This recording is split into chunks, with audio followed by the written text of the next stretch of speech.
Ketika skenario herd immunity, tidak lockdown, tidak nyepi yang diambil pemerintah, secara pribadi saya bisa mengerti. Langsung saja bayangan otak saya membayangkan apa yang akan terjadi di Indonesia, terutama di Jakarta dalam 10-30 hari ke depan. 2.000 orang kayaknya kena nih dalam 1 bulan ke depan. Atau 10.000 kayaknya kena nih. Karena otak saya itu terlatih threat analysis. Waduh, bagaimana supaya ini tidak terjadi ya? Dan yang paling tidak mengenakkan seperti dalam video sebelum ini, saya ucapkan terima kasih kepada pejuang kesehatan karena Anda jadi tameng prajurit terdepan dalam medan perang sehingga kemungkinan terluka atau casualties menjadi terbesar adalah Anda korbannya. Skenario ini saya tidak setujui sesungguhnya. Takut seperti Italia, tenaga medisnya kena duluan, lalu siapa yang nolong masyarakatnya kemudian? Peralatan APD, alat pelindung diri untuk dokter, perawat tidak lengkap, tidak disiapkan negara sejak 2 bulan yang lalu yang menganggap COVID-19 tak akan masuk Indonesia. Bahkan turis masih dibiarkan lagi masuk, terutama tenaga kerja asing dari negara pusat terpaparnya COVID-19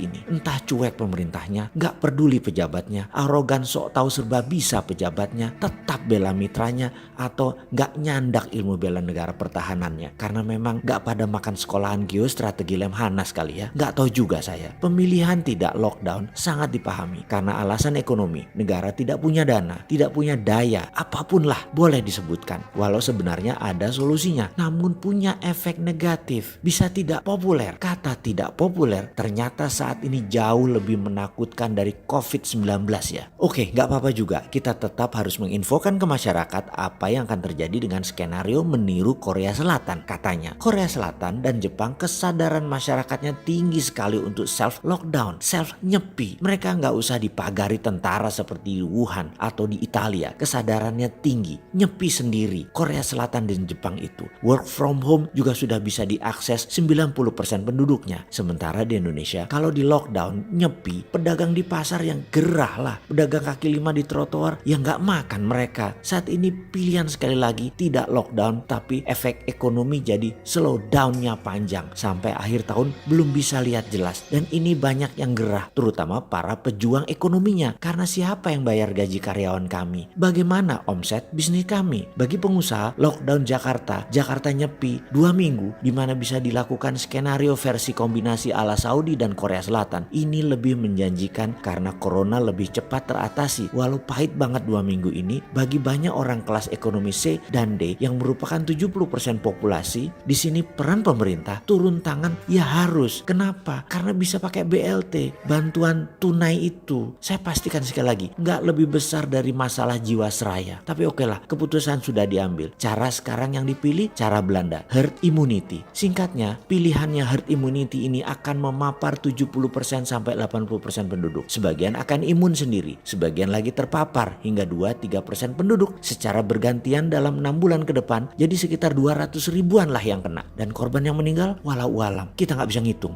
Dalam negara yang health systemnya baik seperti Singapura, Korea Selatan, Jepang, mungkin rendah, di bawah 2% mortalitasnya atau tingkat kematiannya. Kalau di Indonesia, masuk kategori mana saya nggak tahu health systemnya di Indonesia ini. Tenaga medis dengan alat pelindung dari APD terbatas, sehingga karena memang 2 bulan yang lalu tidak disiapkan karena skenario bencana dan pertahanan negara tidak paham biosecurity perspektif. Karena yang paham tidak punya jabatan dan tidak ada akses ke pemerintahan. Jadi aja bicaranya lewat sosmed. Ekspresi kontribusi bela negara versi orang tak punya memiliki apa-apa. Ya begini nih, ke depan demi bangsa dan negara, Indonesia sekarang harus terbuka saja. Bagaimana kalau kita menyatakan diri minta bantuan internasional sebelum terlambat? Ayo kita buka diri. Pak SBY ketika tsunami Aceh langsung menyatakan tangan terbuka minta bantuan internasional. Kami perlu bantuan. Gak usah malu-malu atau gengsi. Atas nama kemanusiaan, sebaiknya Indonesia buka diri minta bantuan WHO dan dunia. Segera sebelum terlambat. Kami tidak akan bilang tidak nasionalis. Ingat, humanity atau kemanusiaan itu di atas nasionalisme. Mau menolong sesama manusia itu tidak melihat agamanya, tidak melihat nasionalitasnya. Manusia ya manusia di mana aja sama. Mari kita buka diri, minta bantuan internasional. Daripada kayak Iran,